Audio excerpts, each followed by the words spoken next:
Good morning. Morning. My name is Paul Wiedefeld. I'm the chairman of the Maryland Transportation Authority Board. Today is Thursday, September 26, 2024, and I hereby call the meeting of the MDTA Board to order at 9 a.m. This morning, we're having our meeting in person at MDTA headquarters in accordance with live streaming law. This meeting is being live streamed on MDTA Board webpage. I would like to say welcome to members and staff who are with us today. For the record, Member Carroll is joining us via the conference call this morning. As a reminder, I ask that anyone who is in the room with us this morning to refrain from speaking unless you are presenting or answering a question to avoid background noise on the live stream. I would also like to ask members to speak loudly and clearly so those in the back of the room are able to hear you. Also, please say your name when motioning or seconding to help with the meeting minutes. There are no members of the public, no elected officials, and no media who have pre-registered to comment at this morning's meeting.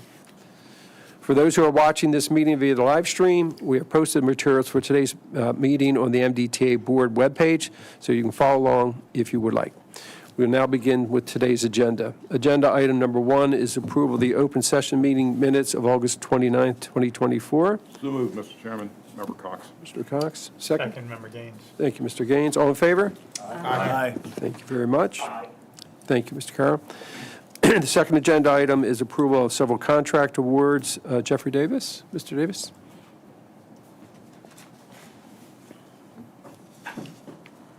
Good morning, Mr. Chairman, members of the board. For the record, my name is Jeff Davis with the Maryland Transportation Authority Division of Procurement, and I'm here to present 3 contracts for award.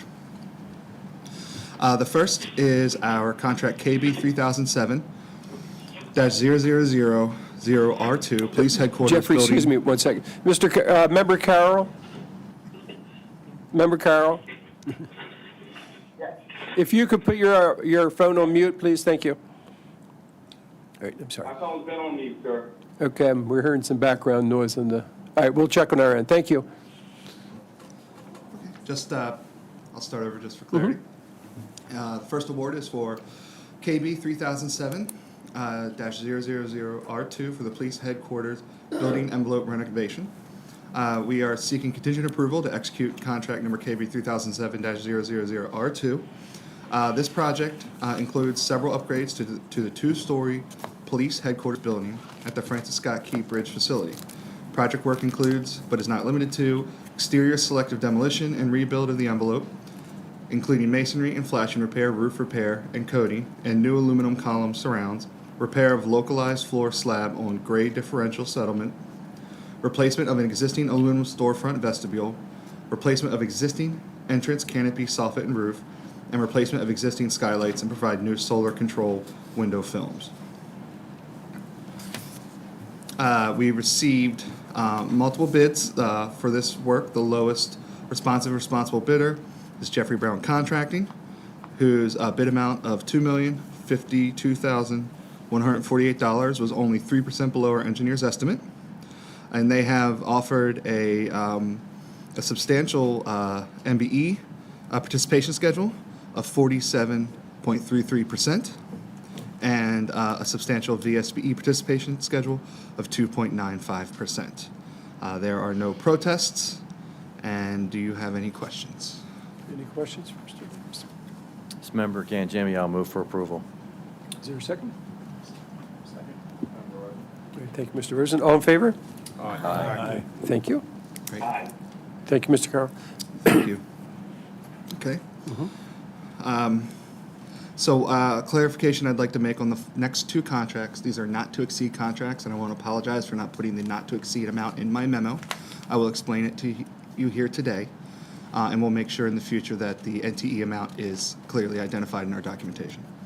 The first one up is contract BB 3021 for on-call structural repairs and miscellaneous modifications for the Bay Bridge.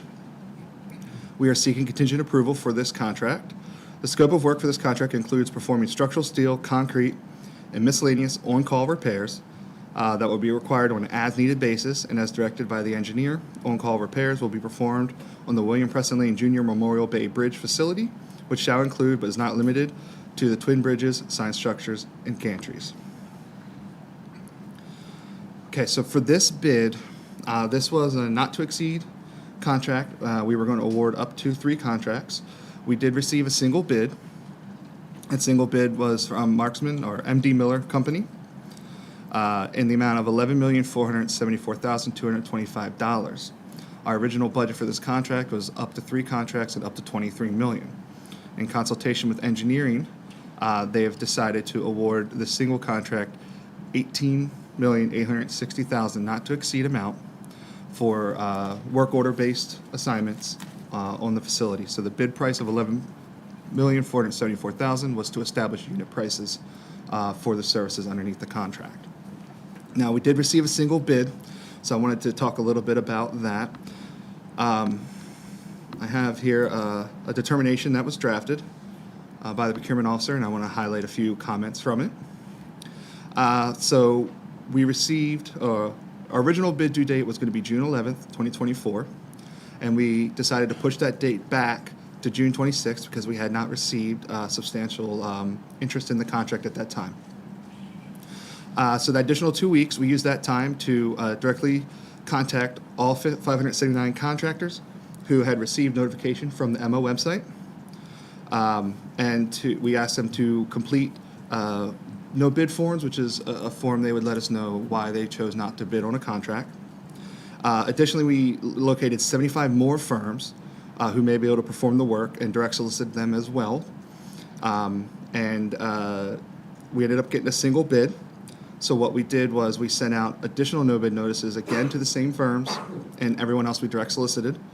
And we received back multiple forms. Some of the responses were the firms didn't have enough manpower. It was not a particular service they provide. They didn't feel they could be competitive. And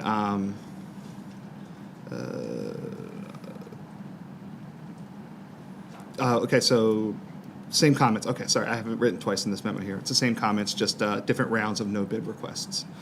Engineering did do a bid justification.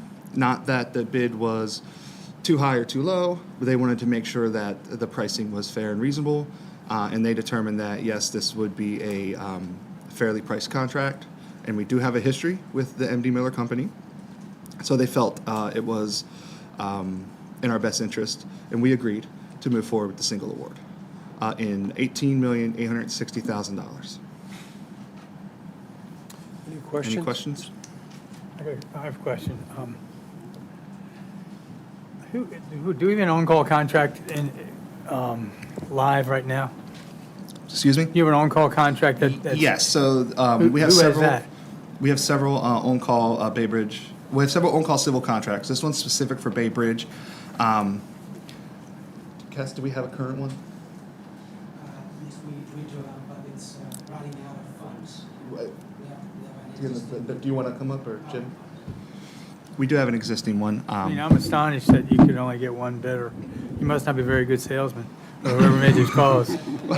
It's very specialized. I mean, it's very specific to the Bay Bridge facility. Right. And the civil engineering work requires a great deal of experience, so it does narrow the field somewhat, but there are generally more bidders in the pool. Yeah, so, good morning, Jim Harkness, morning, Jim. Chief Engineer. MD Miller is the incumbent, They're the so they have incumbent. the current contract. Who bid against them, do you remember, the last time?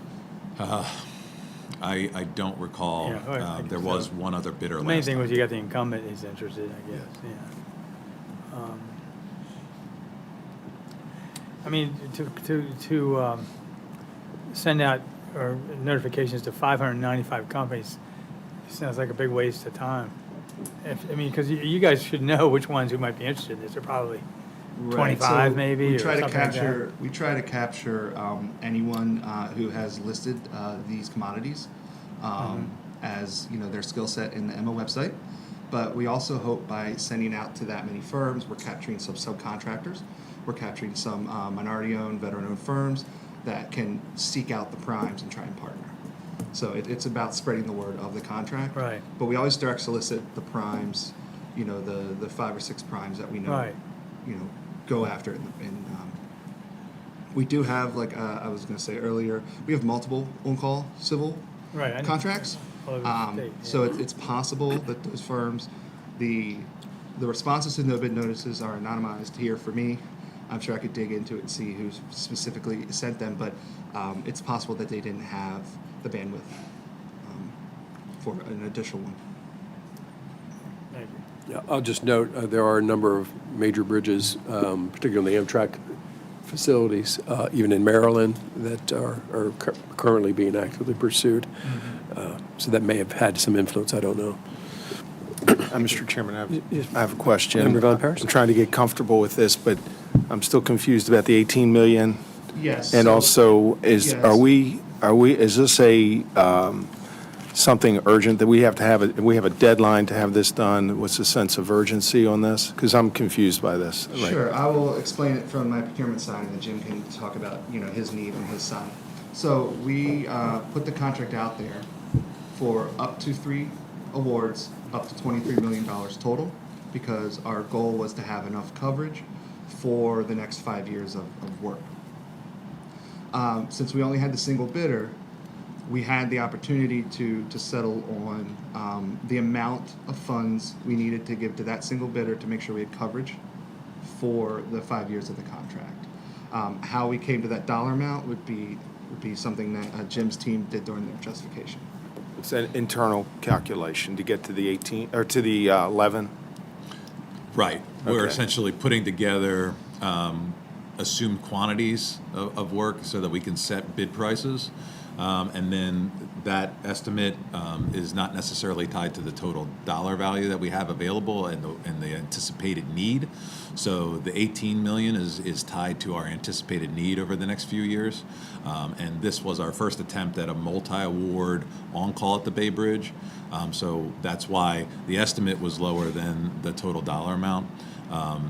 If we had received multiples, we would have had lower award amounts, but with a single bidder and having that much work, we are requesting the 18 million so that we can carry out the work at the Bay Bridge. And I know you're in the business, I'm not really, but in terms of getting more participation, is there, because it seems like things are slowing down out there, and I'm just curious if there's anything going on to try to help us get more bid participation.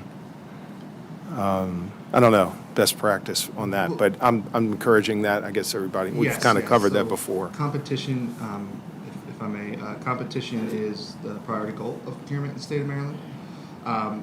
So, we did follow our typical best practices. We gave them extra time on the street, we direct solicited, we made phone calls, and we definitely got the message out to the bidders. They had an opportunity to tell us if there was something egregious, which they didn't. What we heard back was we don't have the manpower, or it's not a particular skill set we want to pursue, or that it's not a particular skill set that we have. But we're always looking for opportunities to expand. So the next time we need to replace this contract, we will take everything we learned from this one, and if possible, communicate with the vendor community and find out what would make it more appealing. But it was a first multi-award for this particular work. It wasn't our first multi-award. So we're definitely going to grow from this and take lessons learned into the next procurement. Thank you both. Thank you. Yeah, just to add my own 2 cents to this, it's very seldom when you already have an incumbent in place, people don't usually go against them because they're like, hey, they already know they know how hard this job is going to be, or they already have an inside knowledge, so a lot of times they just won't even go bother to compete against them. Yeah, but there were going to be 3 awards, so. True, So but there are opportunities for other people. Yes, Mr. Mercer. And so just to that end, so in the future, are we going to work with some of the subs and maybe introduce them to some of the primes so that maybe they can team together and support that? Yeah, maybe they don't know how to, maybe they don't even know where to get started on that process. I'd have to look at what, we don't want to cross any line and get too in the weeds with particular primes, but we definitely have an opportunity to reach out to the vendor community before this contract is up to find out what would make it more appealing in the future to receive multiple bids. But yes, an opportunity like the Get Your Foot in the Doors or the industry forums, those tools are available to us on these smaller contracts, and it's something we'll definitely consider. Any other questions? Comments? Is there a motion to approve?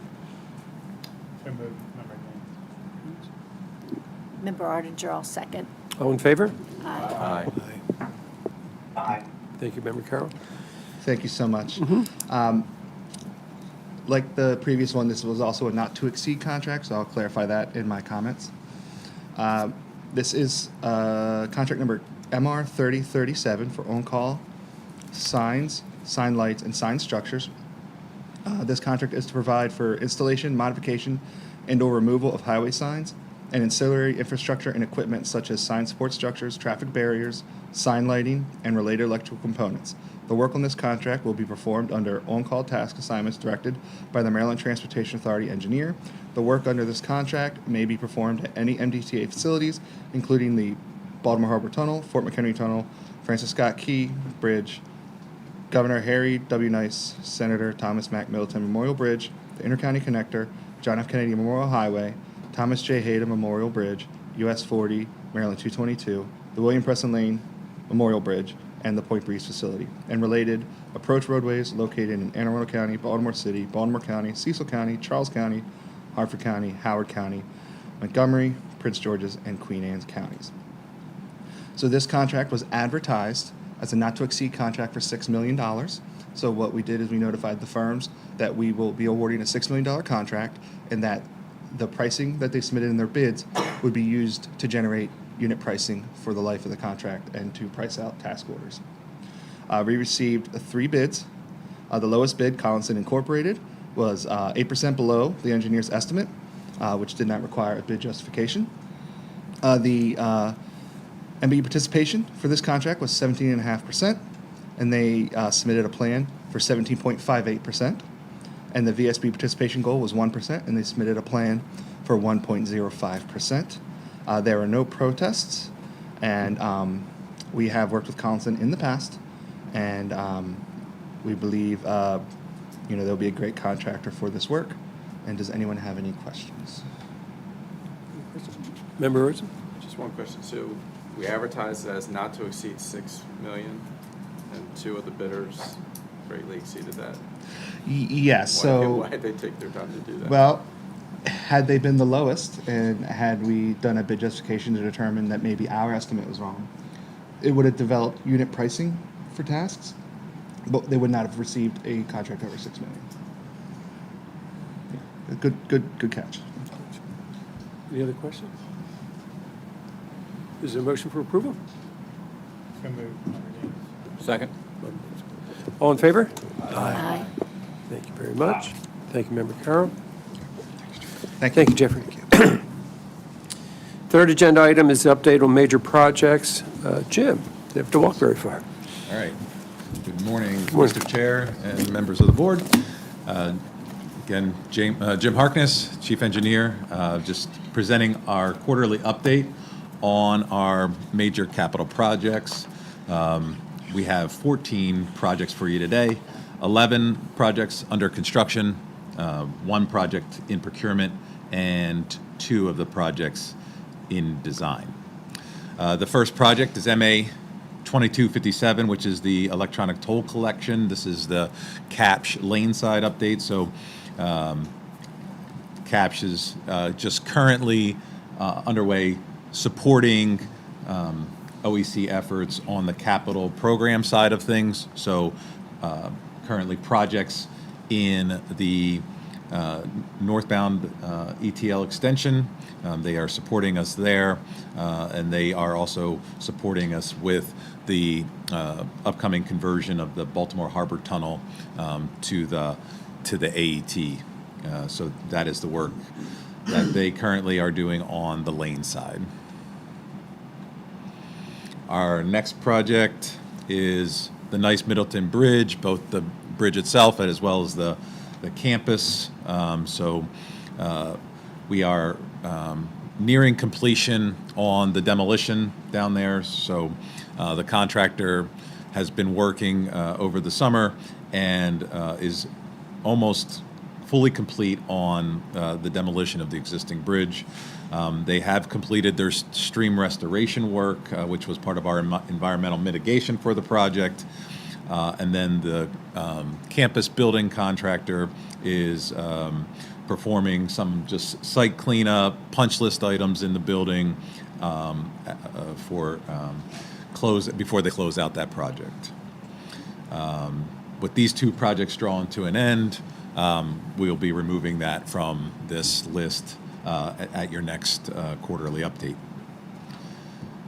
Our next project is FT 2651, which is to rehabilitate the fans in the Fort McHenry Tunnel. That project is also in punch list and wrap up.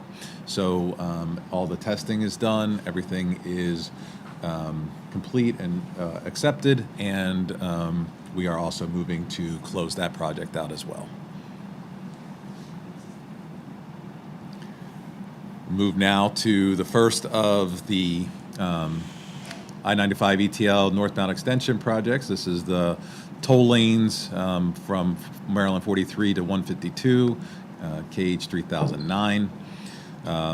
This project has been working on the two major structures over big gunpowder and over little gunpowder. They've installed the beams. They're installing rebar now, preparing for deck pours, which they'll be working on over the next month. They are also working on paving in that 6-mile section as well. So there will be a lot of paving as they start to try to prepare themselves for opening. Before I talk about opening, we'll move on to the next project, which is KH 3019. So that's the interchange reconstruction for Maryland 152. That project is also making excellent progress.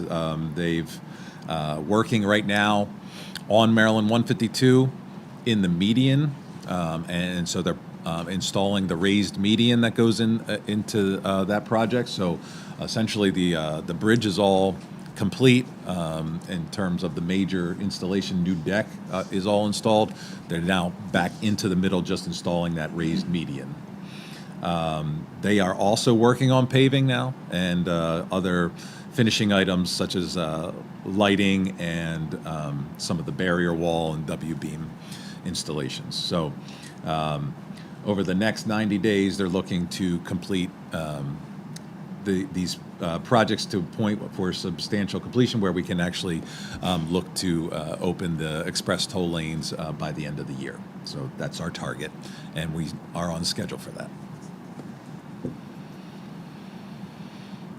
All right. So now we'll move on to KH 3024, which is I-95 at Belvedere Road. This project is a design build to create that new interchange at Belvedere Road with I-95. So as with a design build, the design build team is currently finalizing design packages for various items of work like signing, marking, final roadway design, and working on their stormwater management final plans.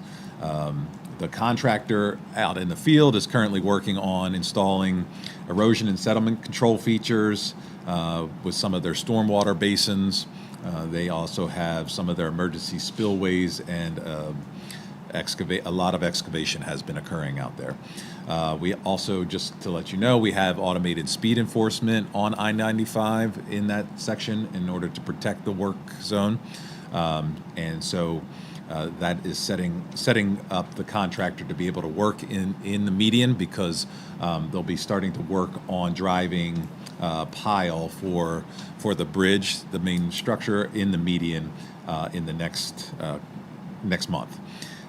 Additionally, Delmarva Power had a role out there to play. Their utility lines were close to the old bridge. We needed to get those relocated, so they've actually almost completed their full transfer.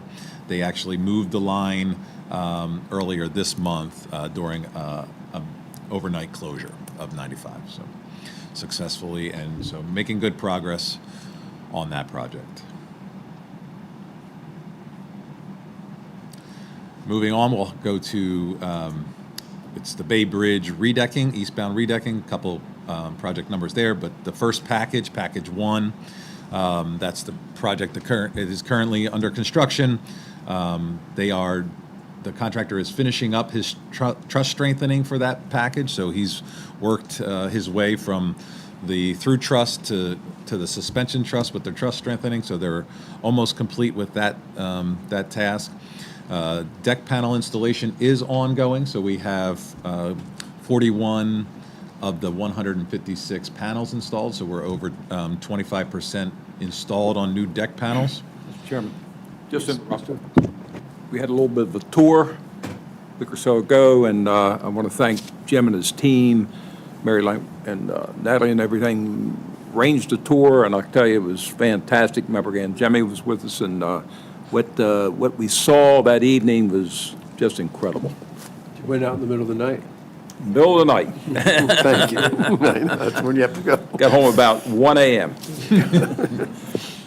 Thank you. Yes, so we saw some of those deck panels going in, and unfortunately, we've had some weather this week, so hoping to make some progress tonight if the weather breaks. And that would be, we would be beginning our link slab pours, which is actually a concrete pour out on the bridge to, when you put 2 new panels in and you've got the joint, the link slab pour will connect those 2 for us. So looking to complete those and make good progress. So the contractor has really hit their stride in terms of deck panel replacements and are really doing well. We're looking forward to next month. We'll get some longer work windows and continue to ramp up that production. I think one of the cool things that we learned that night was that we're actually making the bridge a little bit wider, which enables, if we have a breakdown, we can get emergency vehicles by now, which was a little tight before. So it's a really nice feature to this replacement project. Yeah. Thank you. Additionally, out there, there was a stormwater pond that they had to create. They have completed that work, and we've also replaced one of the gantries that hold the lane use control signals, and so that is now replaced and should be commissioned. In terms of the overall project there for the redecking, that was package 1, which is currently with the contractor. Package 2, we still have with us. We are just finalizing that, getting that to a point where we are looking to turn that over to the contractor for them to price, and so then we can work on coming up with a GMP for that package 2, which would enable us to continue with this contractor working on the same type of activities, just in the curved section of the bridge on the westbound, or on the west side of the suspension span. So ultimately, we'd be looking to probably bring that, hopefully, to you by the end of the year or early next year. Okay, we'll move on to the next project. That is HT 2709, which is the envelope and switchgear replacements at the BHT ventilation buildings. We are replacing the original switchgear there that powers the equipment for the tunnel. And we have to, because of a result of that, that's inside those buildings is large gear. In order to do that, we're also replacing the exterior, so the envelope of the buildings, to keep out some of the weather that affected the gear over the years, with a new louver design, new just precast panels on those buildings. So this contractor is making pretty good progress on this. We also have, in addition to just doing the outside of the building, we have at the Canton building, we have an addition going on. So the addition is nearly complete right now, and that will house some of the switchgear, the new switchgear. So we had to kind of expand the building a little bit there. So they are making good progress with that addition, as well as on that side, they are doing the precast panels on that side at the same time. So if you come off of 95 at Keith Avenue and you come up and you'll see the building there, it's the side sort of facing the ramp there, and you can see the progress that they're making with that. They have most of the panels installed, and then they'll be moving on to installing the louvers for that building. Similarly at the Fairfield vent building, so on the south side of the tunnel, they were working on that south exposure. So when you're driving into the tunnel northbound, when you see the building there has a little oculus, that is all a new exterior there. So they are working on that and making good progress. Additionally, some of the work we're doing is the Avase stacks. Those are the exhaust stacks that are on the rooftop. So there's 4 of those on each building. We're taking the brick down, we're framing it back, waterproofing it, and reinstalling brick. So you can kind of see most of those Avase stacks are in various stages of completion. So you can kind of get an idea if you have a chance to look at it to see the progress that they're making. But excellent work coming along. The long lead items on this project are the switchgear themselves. So we have those materials ordered and essentially having to wait to take the delivery of those. But the contractor has other work that he's able to do while we're waiting to receive those long lead items. Okay, move on to HB 3001, which is the cleaning and painting of the Hayden Bridge. This contractor is fully deployed out there. He's all over the length of the bridge in various stages of completion. So with the painting and the stripping the paint, and these various 3 coats that we go through. Various sections of work, so he's just really kind of hit that job hard, throwing a lot of resource at it, which is nice. So we're tracking a little bit ahead of schedule there, so good progress. And I think the only spot that he probably hasn't hit yet is the working over the island, which is a little bit of a sensitive spot. So they're outside of that, and they'll be moving to that, I think, later this fall. But at this point, most of the other bridges in one stage or another of work on this recoating. And of course, they are also doing the structural steel repairs, so they're making good progress on identifying those and getting those taken care of. Next is KB 3005. That's the I-695 subgrade improvements. So this is the area just in front of Trade Point Atlantic on I-695, north of the Key Bridge area. They are working on addressing some settlement issues out there that were affecting the main line in various locations. We also had some structural issues with cracking in the back walls and approach slabs on our bridges, so we're taking the chance to rectify those situations. We have the inner loop is closed and detoured, and the outer loop has maintained traffic in this phase of work. So the contractor is installing pile supported slabs out there in order to address this settlement issue. So that is ahead of schedule right now.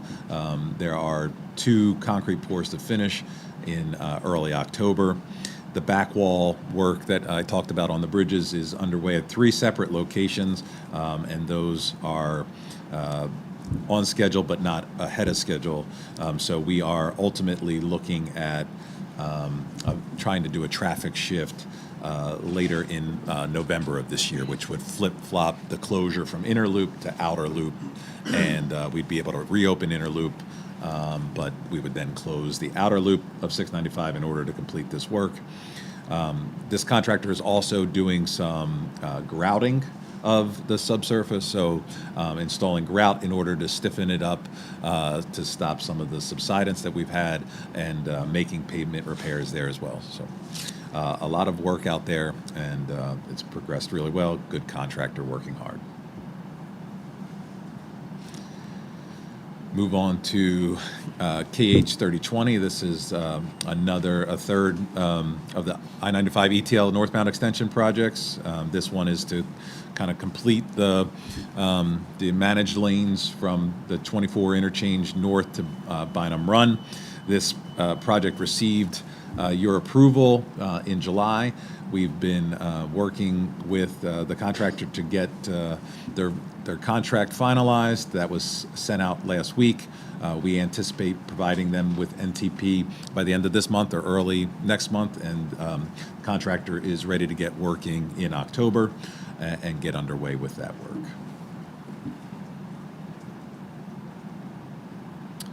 Next project is... I'm sorry, Jim, on that one, you flag it as a budget or schedule change? Yes. What's it? So that was a schedule change related to the slight delay here we had in NTP because of getting their documents in order with the contract. Okay, thank you. Yep, that was a 1-month slip on that. KH 3021, another one of the ETL northbound extensions. This is the I-95 Maryland 24 interchange. This is the last of the major projects to be advertised for this ETL program. So we advertised this project back in June 27th. We did receive bids on September 11th. We opened bids. We are working through those now, and we hope to bring those to you either October or November, and then we would anticipate NTPing that contractor in December of 2024.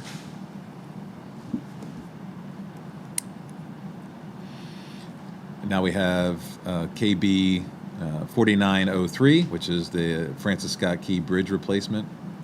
This is our Phase 1 project. So we received approval back at the end of August for this, and we did provide the contractor with NTP on September 16th.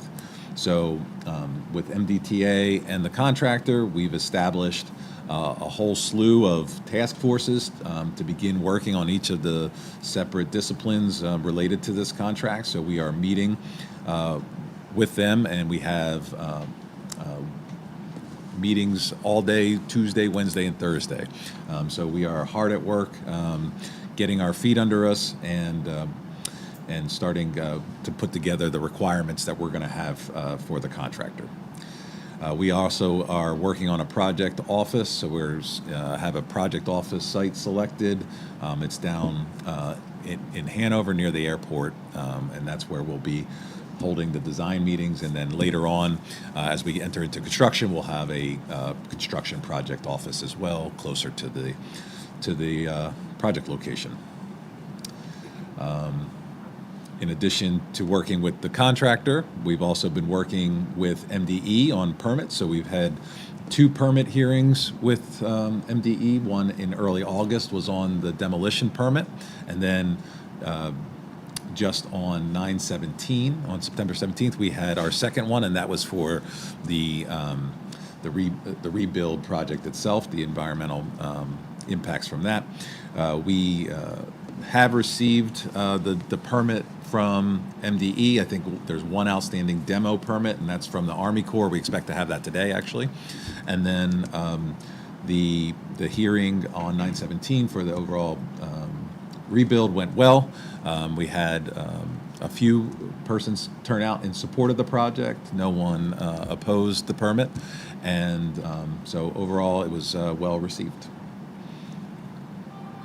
And then just a little bit of a look ahead. We had some, to give you an idea of what we might be seeing, we may be seeing some barges and maybe some cranes in the river in November as they start to do their boring project, the program. So they're going to be having to take borings of all the locations for the future piers. And so they'll be having to get out there and gather that information.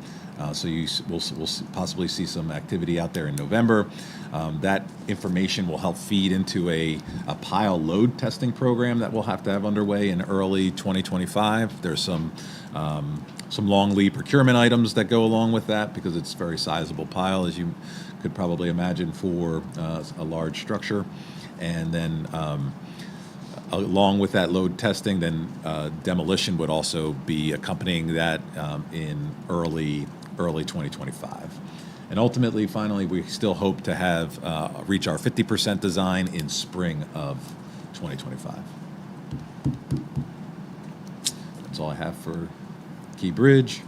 And we'll move to our final project, which is KH 3025. It's the new JFK Highway Maintenance Facility, and it's phase one of that project. So that project essentially is going to be doing site development, grading, stormwater management, bringing some utilities to it. We're going to be constructing some vehicle-covered storage, canopies, salt barns, and fuel island for that new facility that's off of Raphael Road to support the northbound ETL sections on Kennedy Highway. There is a land swap that we needed to do with Baltimore County with the Rakowski property and the property near to the highway. So that land swap is underway, and it's pending. It's going to be going to BPW in October for approval. Meanwhile, we've been doing design. So with the design, we've had a couple of MDE coordination issues. We've had some additional things we needed to do for stormwater management on the site. We are looking at a March advertisement for this project. So still a little bit of ways away, but that will allow us to wrap up the land swap, and it will also allow us to finalize the coordination with MDE. Thank you, Jim. all I Any have. questions for Jim? Just two real quick ones before you leave. Any supply, you mentioned one supply issue on the switchgear project. Any other, has that started to free up, meaning supply in the material chain? Okay. Exactly. Yeah. So where we're seeing it is on electrical equipment. Okay. So we are seeing it in some of our transformers, and of course with the switchgear, it's a huge gear. It's all custom ordered, right? But even with some of our cabinets and some of our transformers, when we have those on projects, we have run into a little bit longer than normal. Mm-hmm. But on almost all of our other items, it's really coming back in, and so they're kind of manageable lead items at this time, lead times. And then you mentioned automated speed enforcement, just for my own understanding. Is that meaning the Transportation Authority's own contractor, or do you use the State Highways contract for that? So we use the State Highways contract, the vendor for that. Vendor, okay, to that's what I was perform those understood. services. Our contractors do the site prep, right? Gotcha. Get it ready for them, all the signing, the barrier that's needed. They provide that, but it's the State Highway, okay. procured vendor that comes in and runs that program. Okay, all right, thank you. Very good. Any other questions? All right, thank you, Jim. Sure. And your team does a fantastic job. I mean, just going down this list, it's unbelievable. So thank you so much. Thank you, appreciate it. Okay, agenda item number 4 is information technology of major projects. David? Good morning. Good morning, Mr. Chairman, members of the board. Great to see everyone. For the record, my name is David Goldsboro. I am Director of Information Technology for the Authority. The purpose of this memorandum is to provide a quarterly update on the MDTA board, or to the MDTA board for MDTA's Division of Information Technology major projects and other activities. As of September 26, DoIT maintains an active portfolio of 21 projects and continued support of the third generation tolling system. DoIT will be contracting with Cyber Defense probably in the next month or so to begin penetration testing internally this time. So the last time we did it, I reported out, it was our external testing. This is to stay on our bi-yearly schedule of pen testing in general. We flip between external and internal. So I will have more information, Mr. Chairman, if we do the cyber update next month. I think we agreed to keep a lot of that information out of this meeting. We've also kicked off our internal audit for our IT asset management system and supporting processes. And I'm sure there will be an update from audit on that. Some of the major initiatives that we work on, I'll just run through the list for the board. Our HR Central conversion, we have completed Sprint 38, which is the class and comp reclassification, request, and career development process builders. We kicked off Sprint 39, which is vacancy work and career development process approvals. What we're doing with HR Central, Mr. Chairman, is with the go-live of HRIS, which I will touch on. We had planned to leave HR Central up and running for about a full year, and we're going to do a gap analysis against what the new HRIS system has and doesn't have compared to HR Central, and we'll decommission what's not needed. We do know that there will be some things that will be needed, but we'll put our due diligence in. But to be safe, we're going to give that about a year, just to take our time. Our scheduling system, I would like to report that this is a closed project. Very happy with the work that the team has done there. This was allowing customers to schedule an appointment at the stop-in centers. We linked it to the back-end customer tracking system. It's creating QR codes for surveys, all types of different things. They have completed that project. There's a possibility we may launch a phase 2. We're working with Director of Customer Experience right now to think about some other things we may be doing to enhance the engagement there for the customers. Our Maximo Spatial, the foundation for that project is done. So we've loaded elevators. I reported out in the last meeting that we have loaded our elevators. We're re-examining the GIS interface right now. So the way that system works, the GIS system onboards the assets there. And then there's an interface that runs into Maximo. So Maximo is where all of the work centers will exist for your preventive maintenance schedules, anything that we do to maintain the asset in Maximo. We're working with engineering and trying to decide what is going to go between that interface, because there may be elements in Maximo that could be relevant out to GIS and vice versa. So that's a lot of the major work that's going on there.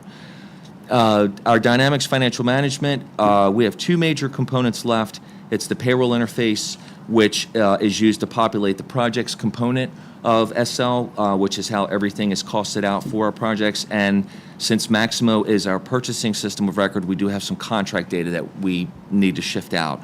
I'm keeping a close eye on this. This is a very tight schedule. There's a lot of work that needs to be done. There's a lot of dependencies with other systems.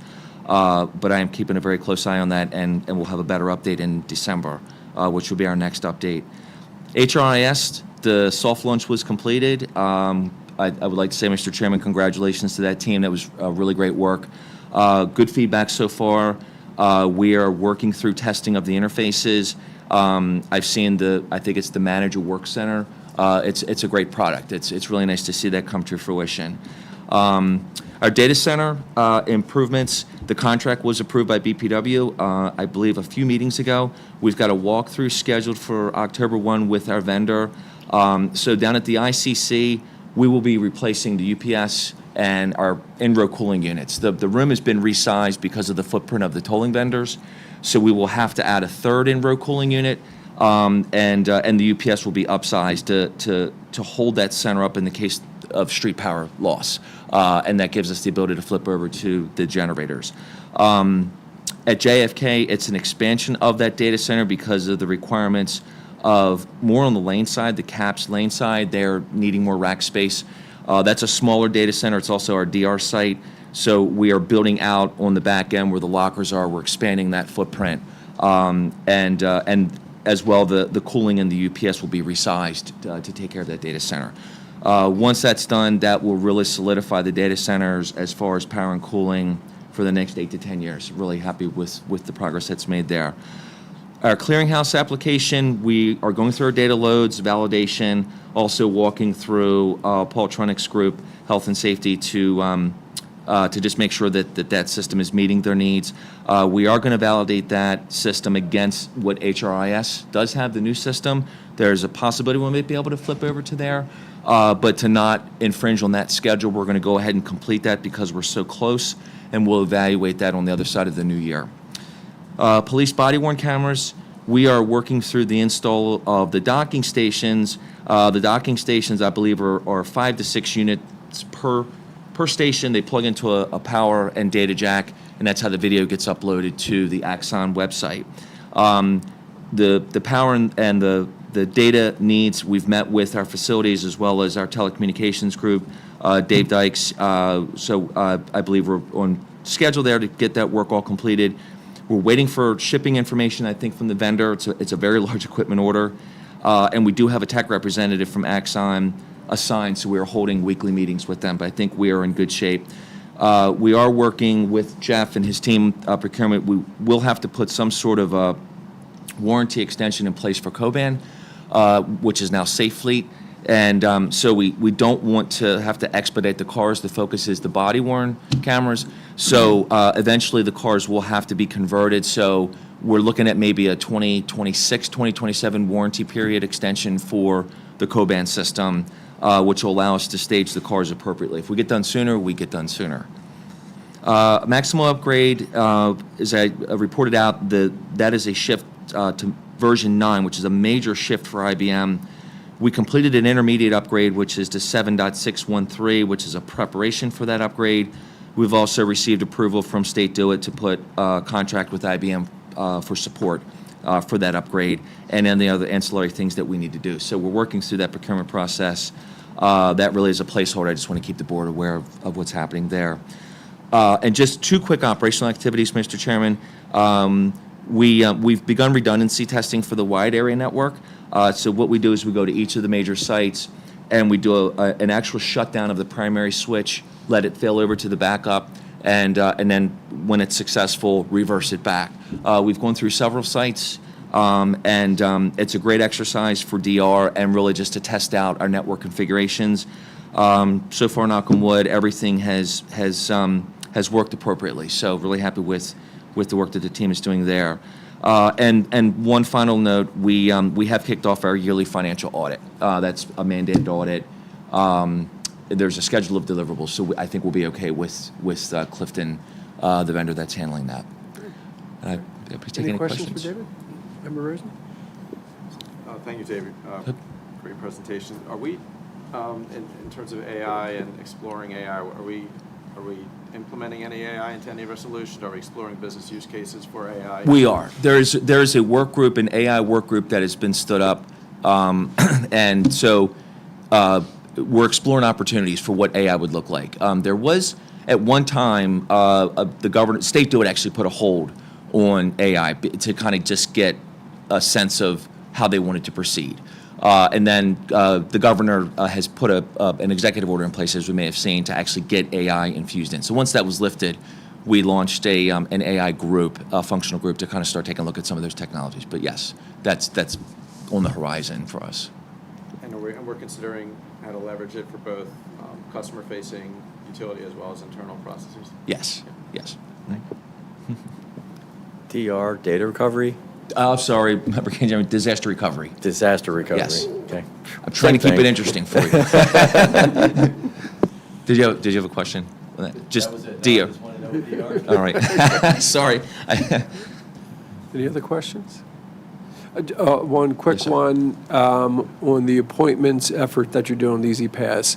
I'm assuming you've also been following what MVA's been doing because they've done Yes. a fantastic job Yes. in that area. Correct. Okay. And that's our locations are in with MVA. So yes, that was the whole, the reason why we went that direction is because MVA decided to keep theirs in place. So we decided to do ours to complement that. Good. All right. Yep, that is it. They do a great job. Great. And just a comment, I wanted to thank you for participating. You know, as you know, we have Deputy Secretary Biddle sort of overseeing, you know, the entire IT operation for the entire department, looking for efficiencies. Sure. And particularly making sure vulnerabilities are being, you know, looked at. So, and I know your participation's been very, very helpful, so thank you. Oh, absolutely. Absolutely. Thank you. All right, thank you. Okay, thanks. Okay, agenda item number 5, Civil Rights Fair Practices Socioeconomic Programs. Tia?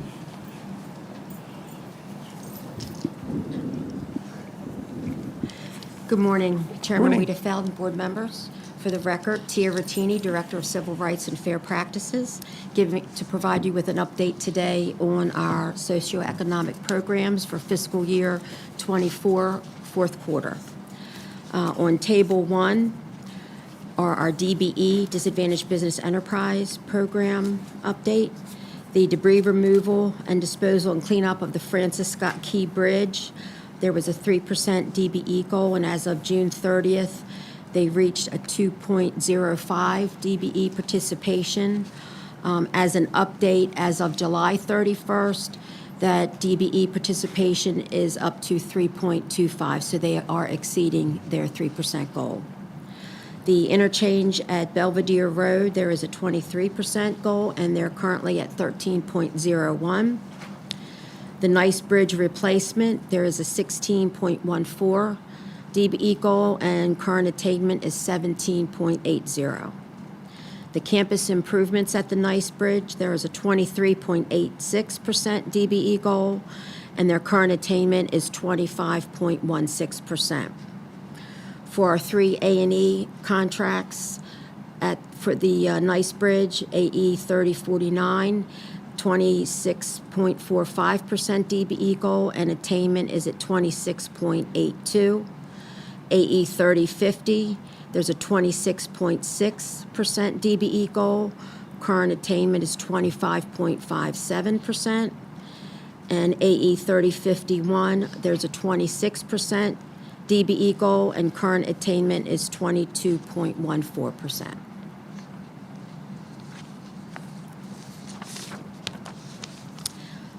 Looking at Table 2 for our Minority Business Enterprise Program, our current attainment for the fiscal year was 19.98%,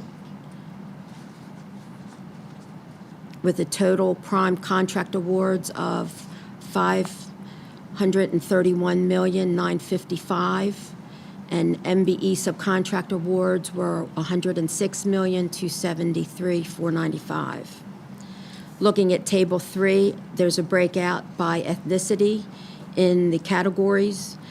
For the year, the African American group, over 23 million with a 4.45%. Hispanic American, over 3 million with 0.58%. Asian American, 22.4 million for a 4.22%. Women owned, 53.8 million for 10.12%. Native American, 3.2 million for 0.61%. Looking at Table 4 for the Small Business Reserve utilization, for designated contract payments, we were at 0.50. For the SBR non-designated payments, we were at 2.19%, for a total SBR utilization of 2.74%. Table 5, our veteran-owned small business enterprise program. We achieved 2.13% for the fiscal year, and that state goal is at 1%, so we did a very good job exceeding that veteran goal. Are there any questions? Any questions? Thank you so much. Thank you. Appreciate it.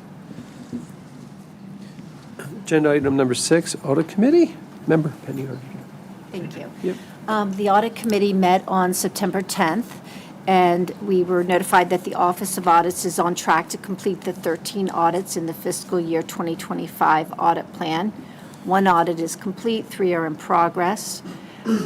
We were presented with 4 internal audit reports, validation of waivers for video tolls and civil penalties, controls over cash receipts, controls over assigned fleet vehicles, and promotional activities. And we discussed the audit's finding, and we were satisfied with the results of all the audits. Great. Thank you. Any questions? All right, thank you so much. Final agenda item is Executive Director's Report. Bruce? Thank you, Mr. Chairman.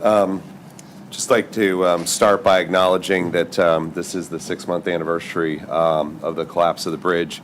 You have heard today from Jim Harkness and David Goldsboro and Tia about all the major work that the authority has been doing on the Key Bridge and many other projects since that time.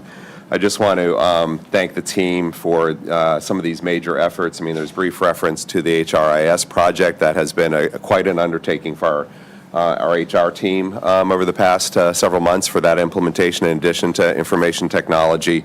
For the I-95 project, Bay Bridge project, all significant things that have been going on in that time period.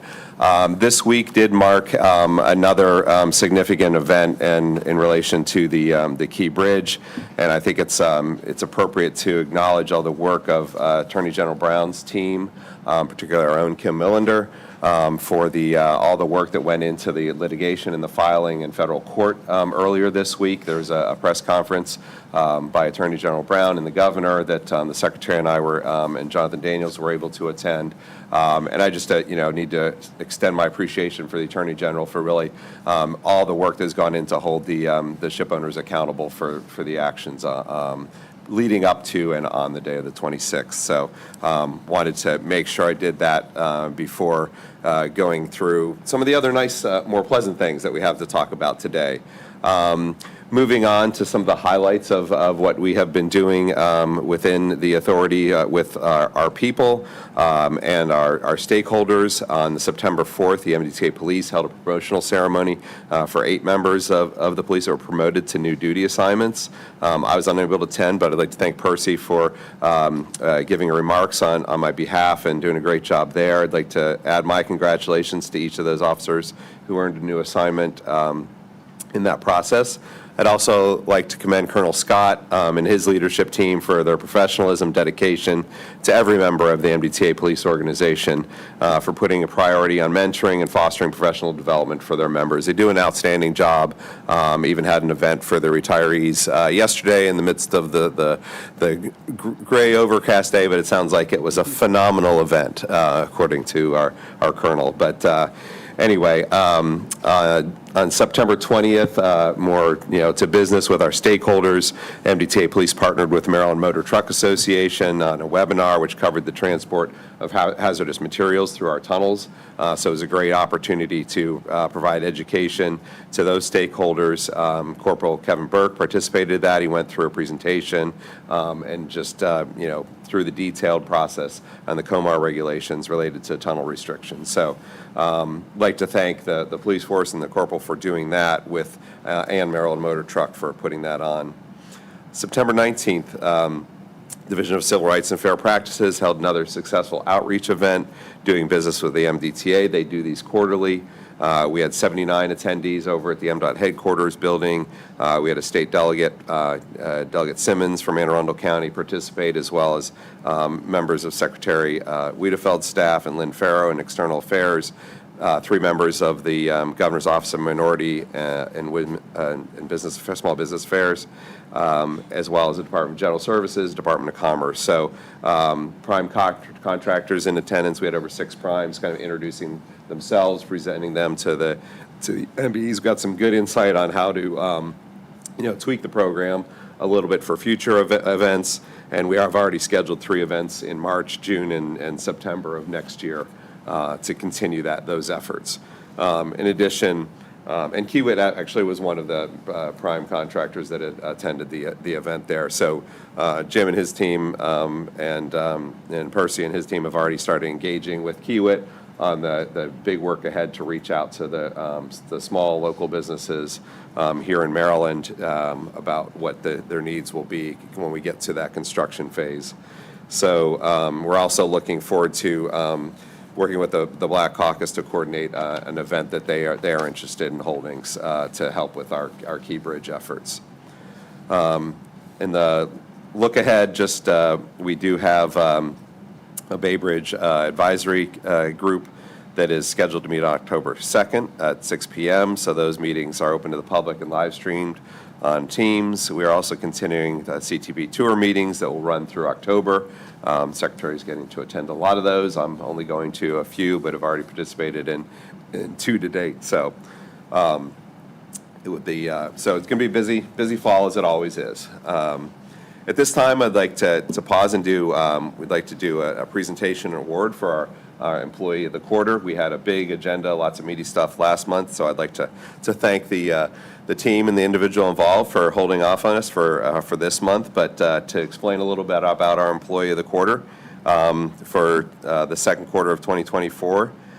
They started with the MDTA in July of 1996. So as a youngster, because I started my state career a little earlier than that, but the day, I just wanted to highlight some of the actions on the day of the Key Bridge was struck. So this employee self-reported, the middle of the night, because he knew how important his team's efforts would be in the recovery, and he had a plan in place about how to evaluate our critical systems, and he was able to respond, to do that. He assisted in several high-profile media events after that, because with all of the electronic systems that were needed in that, he and his team supported those efforts. But on a daily basis, he and his entire ITS team keep the MDTA employees and customers safe by ensuring proper operation of ITS systems. ITS stands for Intelligent Transportation Systems. And I just want to give you a little list here of all of the different elements of that, because so often we use our acronyms and we don't think about specifically what they mean. So changeable message signs, stationary and portable, advisory radios, lane control signals, speed detection sensors, pavement embedded sensors, fiber optic signal systems, closed circuit television systems, carbon monoxide analyzers, intercom systems, traffic counters, radio broadcast systems, and other electronic components. Not an insignificant role that the team and this particular employee plays. On a personal note, back in my early days of my career, this individual was always also integral in making sure that power was up and running for this building when we had leased tenants, port tenants in this building, and a smaller presence for ourselves, but we had an old power connection in that big building over there, and we lost power. Couldn't get it back up. We had to bring in a trailer, the size generator to this building, and Dave Dykes was at my side as we were figuring that out in rain and other things, and there was a big demand for generators, and he helped make sure that went smoothly as well. So it's no surprise to me.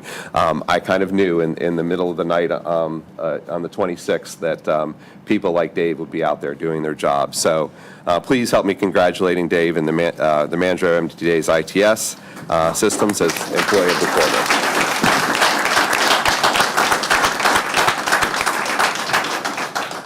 We could. That's the last item on our agenda, and I'd like to call for a group photo, and we do that. So,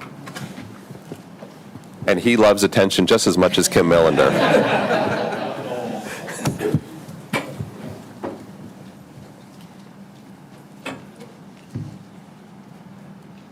I do remember that night standing in the rain with Bruce, and I looked at him and said, I don't know which one's dumber, me or you. There's another quote that I always use that I can't repeat right now. Thank you for all the good work. Hold that for me.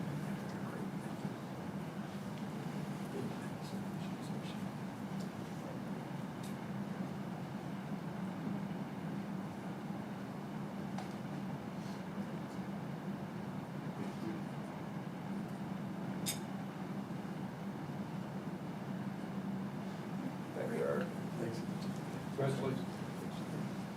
Congratulations. Thank you.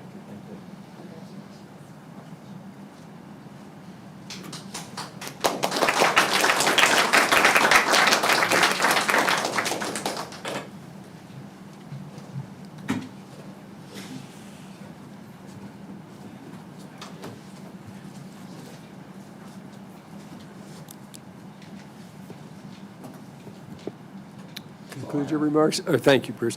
I also wanted to recognize Kim and all the work she's been doing. Obviously, with all the work that went into the event from the Attorney General, I know that you were very just central to that whole exercise. So just thank you so much for everything that you did for that. So that at this point, the agenda is complete. Is there a motion to adjourn the meeting? So moved, Mr. Chairman. A second. All in favor? Aye. Okay, thank you. This now concludes, thank you, Member Carroll. Thank you. This now concludes the meeting of the MDTA Board meeting at 10:08 a.m. Thank you. Thank you.